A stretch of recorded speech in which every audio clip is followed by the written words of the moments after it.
Maintenant, je vais appeler un duo pour le deuxième témoignage. Je vais appeler Rachel et Mireille. Mireille et Rachel sont deux Lyonnaises qui ont fondé et travaillent à l'école des enfants de DIP, oui, l'école des enfants intellectuellement précoces. Voilà. Je vous laisse. Bonsoir. Je pense que vous allez retrouver Karim tout au long du discours qu'on va tenir. Je ne voudrais pas m'avancer, mais je pense qu'il est des nôtres. Et je vais commencer par une histoire. Alors c'est vrai qu'il a un petit peu défloré les choses. L'histoire, c'est l'histoire d'un monsieur que j'ai rencontré. L'histoire s'est déroulée il y a 8 jours. Je trouve que la coïncidence est assez frappante, sachant que je devais intervenir ici. Et ça me fait une introduction fabuleuse. Ce monsieur a 88 ans. C'est mon beau-père. Donc je le connais, moi, depuis 40 ans. C'est un monsieur c'est le roi du do-it-yourself. Il est très ingénieux, il fait plein de choses, il est toujours à l'affût de bricoles à faire. Et il voudrait embarquer tout le monde dans cette aventure. Et c'est très souvent qu'il me dit, mais pourquoi tu ne t'intéresses pas à ça? Et dimanche dernier, c'était une histoire de tronçonneuse à mettre sur une remorque pour que les billots de bois tombent directement, enfin quelque chose qui ne me passionnait pas du tout. Ça a été aussi la composition des plaques qu'il allait mettre sur sa terrasse. Et pour lui, c'était passionnant. Et régulièrement, il me dit, mais je ne comprends pas, pourquoi tu ne t'intéresses pas à ça? Il faut s'intéresser à tout. Moi, je m'intéresse à tout. Alors, j'avais beau lui expliquer que j'avais plein de centres d'intérêt, mais que sa tronçonneuse sur le bord de la remorque et qui permettait de récupérer ces morceaux de bois, ça ne me passionnait pas plus que ça. Mais il insistait, il insistait. Et avec sa pointe d'humour quand même, il me dit... Non, c'est moi qui lui dis, mais si vous voulez, il faut peut-être inventer aussi quelque chose pour les ranger. Enfin, on est allé un petit peu loin là-dedans. Jusqu'au moment où il me dit, écoute, tu prends 5 minutes et je t'explique. Et là, il m'a un peu saoulée. Mais j'ai compris. J'ai compris que c'était le moment. Je ne sais pas pourquoi. Je ne sais pas pourquoi, mais c'était le moment. Et je lui ai dit, je vais prendre 5 minutes, mais pour vous expliquer comment vous fonctionnez. Et pourquoi vous me serinez avec pourquoi est-ce que tu ne t'intéresses pas à tout, etc. Moi, je me passionne pour tout. Et c'est vrai, il se passionne pour tout. Et donc, je lui ai expliqué le fonctionnement de son cerveau. Je lui ai expliqué qu'il avait 1000 idées à la minute et qu'il voulait tout mettre en œuvre. Je lui ai expliqué que quand il avait un choix à faire, il voyait 10, 20 possibilités et qu'il n'arrivait pas à choisir. Je lui ai expliqué que, par contre, des fois, il était sûr de la réponse, il savait résoudre son problème, sauf que il faut toujours qu'il fasse appel aux autres parce qu'il a une grande peur d'être seul, il a besoin d'être approuvé, etc. Donc il fait appel aux autres et il les met même dans la difficulté parce que les autres savent qu'il a la réponse et c'est très gênant. Enfin, ils sont obligés de lui produire une réponse qu'ils n'ont pas forcément, mais ils savent très bien en plus que lui là. Enfin, c'est en gros un torturé et qui ennuie son monde alors qu'il a envie de faire plein de choses, quoi. Il est passionnant, il est ingénieux, génial. C'est pas forcément un génie, il n'a pas eu une carrière professionnelle extraordinaire, mais à 88 ans, il nous en apprend sur l'informatique. Et il est toujours en train de construire des choses et de chercher des idées. Et puis il a réfléchi, et puis il est allé me ressortir plein d'événements de sa vie, depuis la classe primaire. Il me dit, ah, ben oui, quand j'étais en primaire, figure-toi que le maître, il me mettait dans la classe au-dessus pour que j'aille expliquer les problèmes de maths aux autres. Puis il a repassé des épisodes de sa vie professionnelle. Les larmes ont coulé. Et au bout d'un moment, il me dit, c'est con d'être comme ça. Et les larmes coulaient. J'ai expliqué que c'était pas con, que c'était comme ça et que ça pouvait, enfin, qu'il fallait qu'il y réfléchisse parce que du coup, dans son relationnel, il pouvait l'entrevoir différemment. Et il me dit, mais toi, tes élèves, tu leur enlèves ça? Parce qu'il sait donc que j'ai une école pour enfants précoces et il aurait bien aimé qu'on puisse enlever ça. Et le problème de ces enfants, de ces adultes, de ces vieillards, c'est que ça ne s'enlève pas, ça. Mais par contre, il faut l'accompagner. Alors, ça m'est pas venu comme ça m'est venu sur le tard. L'école, elle a 6 ans maintenant. Donc, elle est montée très tardivement. Et j'ai eu un petit peu, il y a quelques similitudes. C'est-à-dire que moi, j'ai fait l'école de commerce. Mais moi, je n'ai même pas testé Nice, etc. Curieusement, en sortant de l'école de commerce, je n'étais pas très motivée.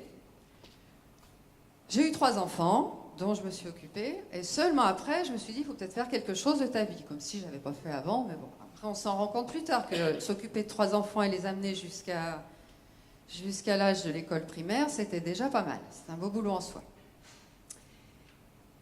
Et donc, pendant le temps où je m'occupais de mes enfants, j'ai un peu quelques activités, et entre autres du remplacement de professeur de maths. J'étais dans un coin où il manquait de profs de maths. Il ne se bousculait pas au portillon, donc j'ai fait des remplacements. Et quand j'ai voulu reprendre une activité professionnelle, c'est presque naturellement que j'ai tenté le concours de professeur des écoles, que j'ai eu. J'ai exercé pendant 12 ans. Et puis j'avais toujours derrière la tête, quand j'ai fait l'école de commerce, la seule chose qui m'en est restée, c'est un jour tu auras ta boîte. Quand je suis rentrée à l'éducation nationale, grande maison, je me suis dit, un jour, tu auras ton école. Mais c'était comme ça, en arrière-plan. Puis au bout de 12 ans à l'éducation nationale, il y a des choses qui me gênaient un petit peu aux entournures. Il n'y a que les élèves qui avaient besoin de moi qui m'intéressaient. Les autres ne m'intéressaient pas. Et j'ai pris la décision, j'ai démissionné de l'éducation nationale pour monter une structure de soutien scolaire.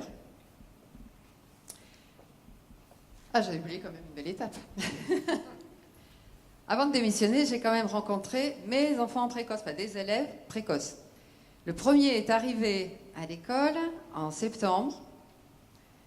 La directrice me dit, cet enfant, quand il est venu s'inscrire en CP, il a fait demi-tour sur les marches d'escalier en se disant, c'est pas la peine d'aller m'inscrire, je pourrai jamais apprendre à lire, je suis nulle.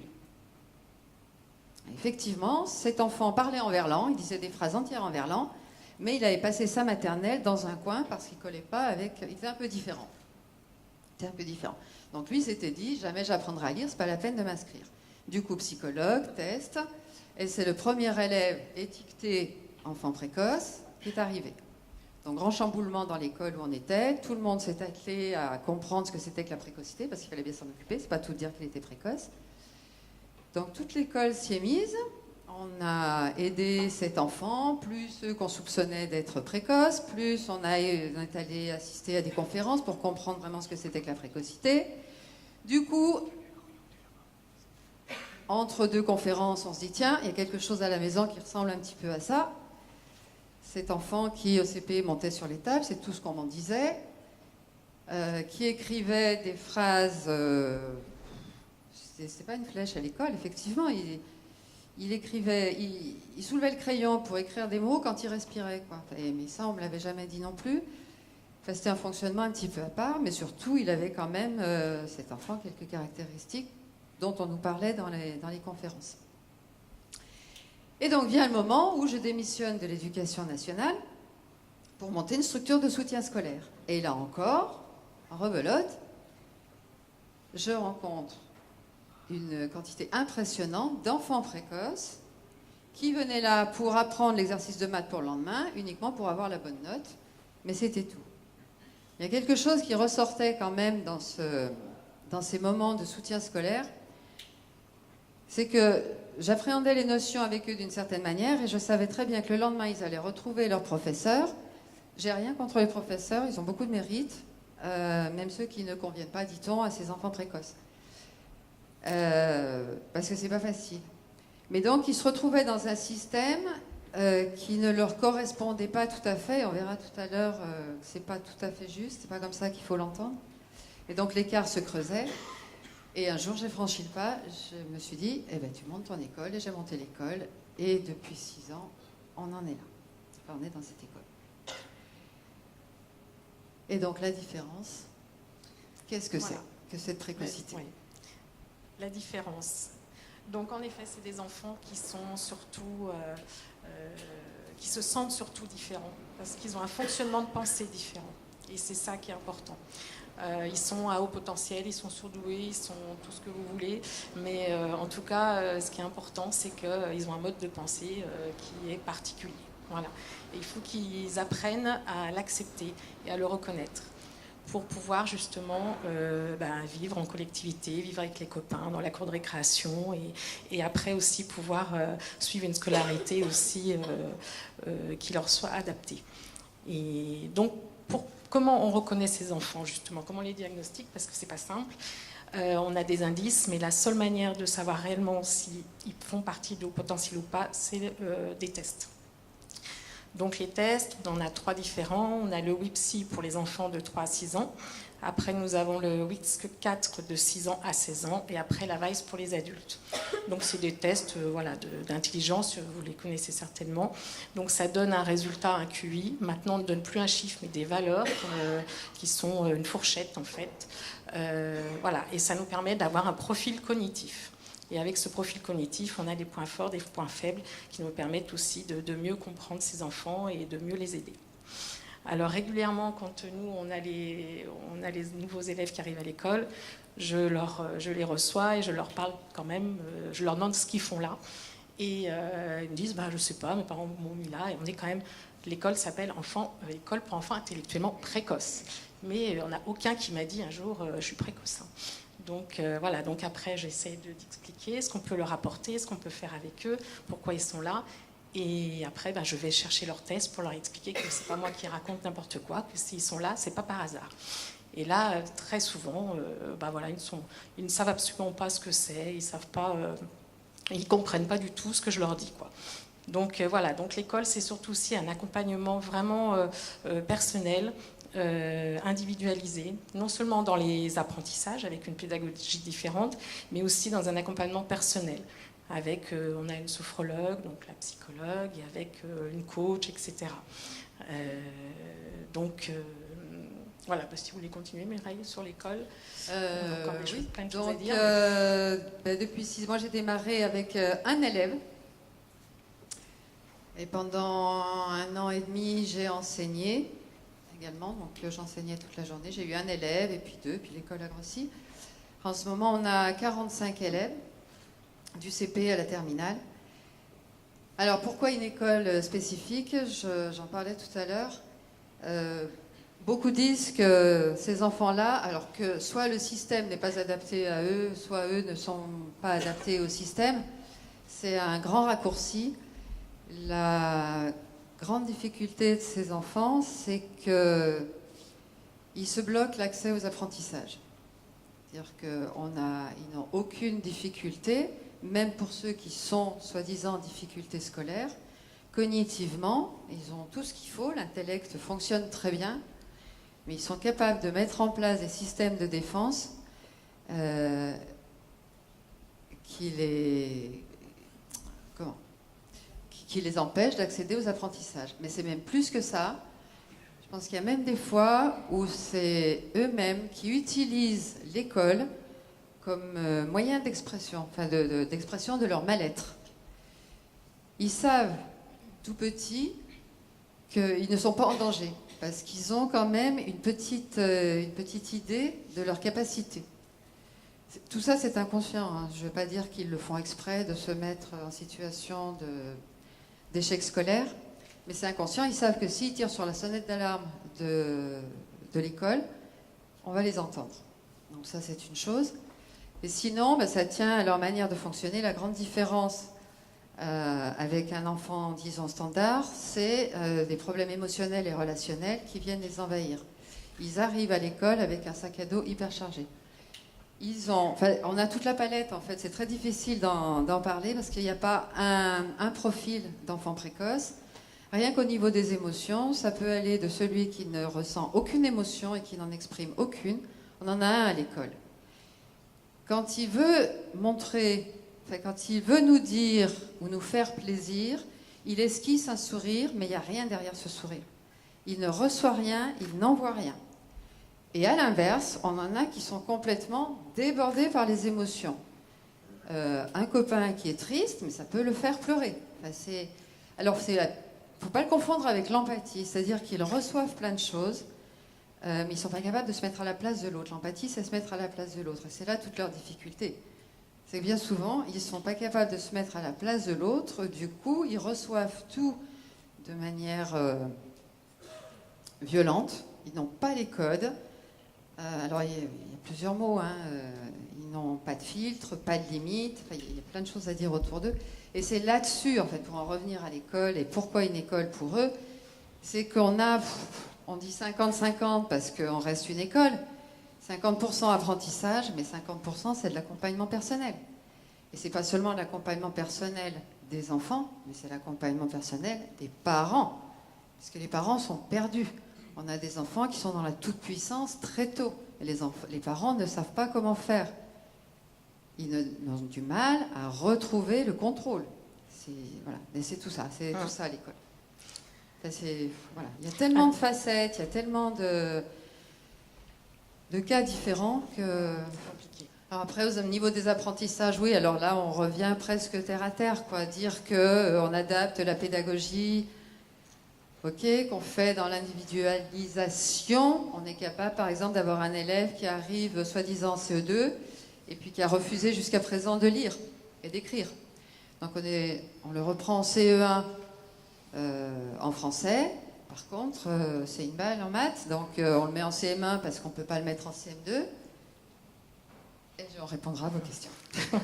Ah, c'est fini. Je pense ne pas avoir dépassé autant.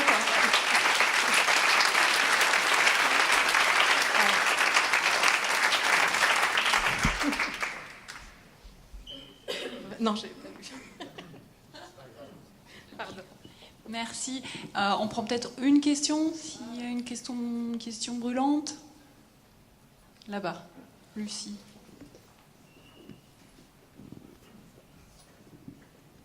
J'ai bien entendu les difficultés que rencontrent ces enfants par leurs différences. Et dans quelle mesure, avec votre école, vous arrivez à voir leurs différences devenir une force pour eux ? La force, ils l'ont en eux. Donc elle devient une force. C'est pas la différence qui devient une force, c'est pas tout à fait comme ça. Ils ont un fonctionnement différent c'est un plus, c'est une pépite.